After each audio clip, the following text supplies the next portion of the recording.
before I talk about the limited autonomy of the Kurds in Iran, whether that's an option after the Islamic Republic falls, let me just mention that the fact that even if we have a minority of the Kurds being armed for their separatist agenda, that is going to be very, very, very, very insignificant to the Iranian people who now have the oil and gas money of Iran being spent on buying weapons, and the millions of Iranian people who will be armed and ready to give up their lives to protect Iran's borders.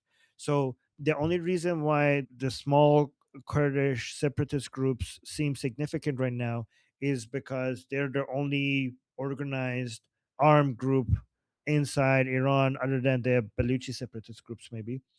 But the only reason why they exist is because of the Islamic Republic made them exist, right? It's but that is a very, and all the oil and gas money of Iran is now being spent on wiping out Israel. So imagine if you stop spending that on supporting terrorism around the world, focus that on building, and protecting your borders.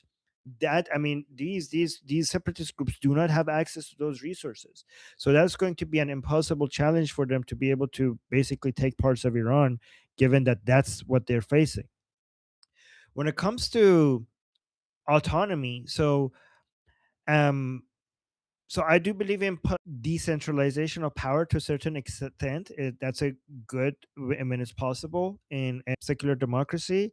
So we have the decentralization of power within the government itself. That's why we have the three branches. That's the Montesquieu ways of trying to make sure that there's not too much power concentrated in any parts of the government, so that the people have the upper hand when it comes to making sure that sovereignty belongs to the people.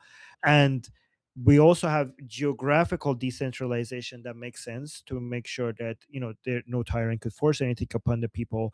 But the decentralization needs to be based on geography rather than ethnicity. So it shouldn't be based on, oh, you people get to have this political power because you happen to be Kurdish or Baluchi or Azeri. It needs to be based on, because you live here, this area, this is the area of Iran, like the Kurdistan province of Iran, needs to be able to make certain decisions upon themselves because of they reside in this geography. You don't get privileges because of your ethnicity. Like, your ethnicity does not matter. You get to make these decisions because this province will all provinces will get to make certain decisions. It has nothing to do with your ethnicity. So those the political powers that you give to these provinces that they don't need to check with the central government, I think should be based on, it should be, to me, should be focused on how they get to what they get to spend money on, right? That's the authority that you should give them to make them happy. But there are four areas that I think you should avoid, because these are the things that are steps towards making you a separate country rather than a part of our country that has its own decision making ability, right? First, you don't get a separate foreign policy like the Kurdistan part of Iraq, for example. The foreign policy of Iran belongs to the central government, not to the provinces. You don't get to have your own separate passports. You don't get to have your own embassy. You don't get to have your independent foreign policy as a province, separate from the rest of the country. The foreign policy of the entire Iran belongs to the central government, right? That's number one. You don't get to have your own separate armed forces that makes decisions separate from the armed forces of the country. Again, these are the areas where people might want as an autonomy, as a way to eventually get separated from the rest of the country. So again, what you have is that whatever revenue you have from this province, there are some degree of autonomy on how you spend it. Like, you get to decide whether you build this bridge or not. Okay. But again, no separate foreign policy, no separate armed forces. You don't get to collect taxes. Okay. Tax collection, I think, shouldn't be done by, especially in Iran where we have to deal with these. Tax collection, I think, needs to be done by the central government, and then whatever that you have to manage that with your revenue of the provinces, that needs to be managed with the central government. The language of education is Persian, right? So you get to have classes that you teach people Kurdish, you teach people Arabic, you teach people Baluchi, you teach people Turkish, you could teach people Chinese and French for all we care. Right? You could have as many classes of teaching other languages on the side to your students of your province, as many as you like. Okay. However, math would be taught in Persian. Chemistry will be in Persian. Biology will be in Persian. All other classes will be in Persian. From grade one, all students all over Iran will be learning Persian, and all their classes will be in Persian, other than the specific separate classes that are for language learning purposes. So the entire education system will be based on Persian. You could have a separate classes where you learn other languages as a way to support the local languages of different places. But again, everything again, this is very important, because first of all, if you try to have all these other classes in Kurdish or in Turkish or in whatever language of those your mother tongue is, that is a way to divide the Iranian people. That is a way to divide the Iranian people, and that is what a separatist would want. And also, in my opinion, it's a crime against the children of those provinces, because you're removing them from Iran's job market. If you're learning, what ties us all together is the Persian language. So, for example, not even Kurdish people can talk to each other completely with the Kurdish language. There's a famous video of a three Kurdish women, not they're using their own Kurdish language, and they can't understand each other. Three Kurdish women, none of them could understand each other because how separate their Kurdish language is. The only way for them to communicate with each other is with Persian.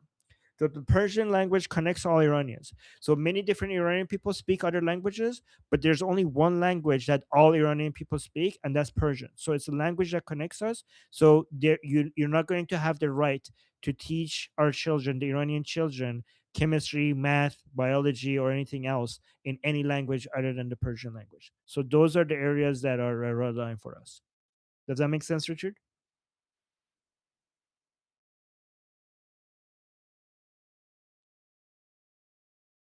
I'm not hearing anything. Are you guys hearing something? I don't hear anything.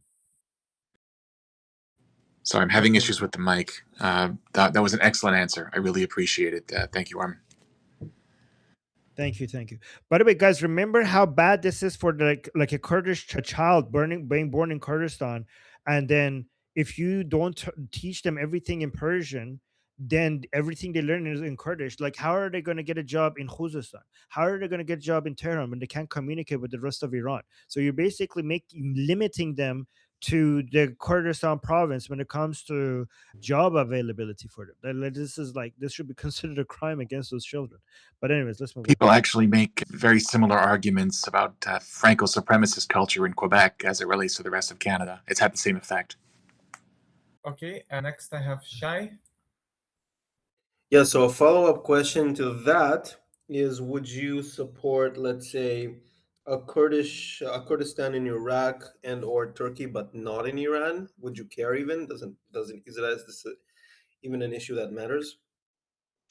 So obviously, as an Iranian, I can't make decisions for I can't what how other people do what they're doing. I do understand that their countries are more of a Frankenstein monster that has been sewed together than Iran, like compared to Iran. So what happens there, like in Iran, is like ancient country with like ancient bonds and a united people with very patriotic views and a very strong national identity that connects Iranians all the way from Baluchistan to Azerbaijan to Tehran to Shiraz, like to Fars province to Tehran province. Like from we're all very much united above and beyond our ethnic identities. We have our national identity that connects us.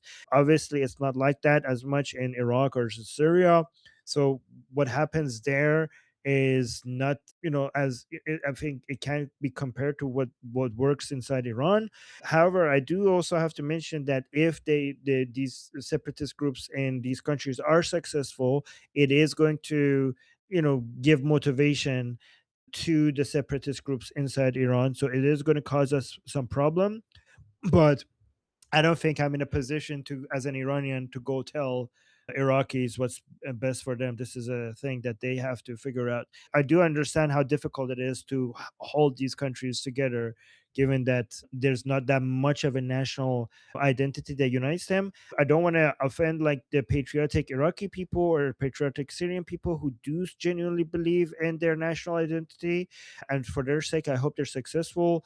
I hope they managed. I'm just saying. So when I say this is just objective fact. Like if the fact that this is less strong in Iraq and Syria, I'm not trying to insult, you know, secular, democratic, patriotic, nationalistic Syrians and Iraqis. This is just observation of what's happening. I hope, like, for the sake of the people who want to make Iraq and Syria a strong, united, secular democracy at some point, I hope they're successful.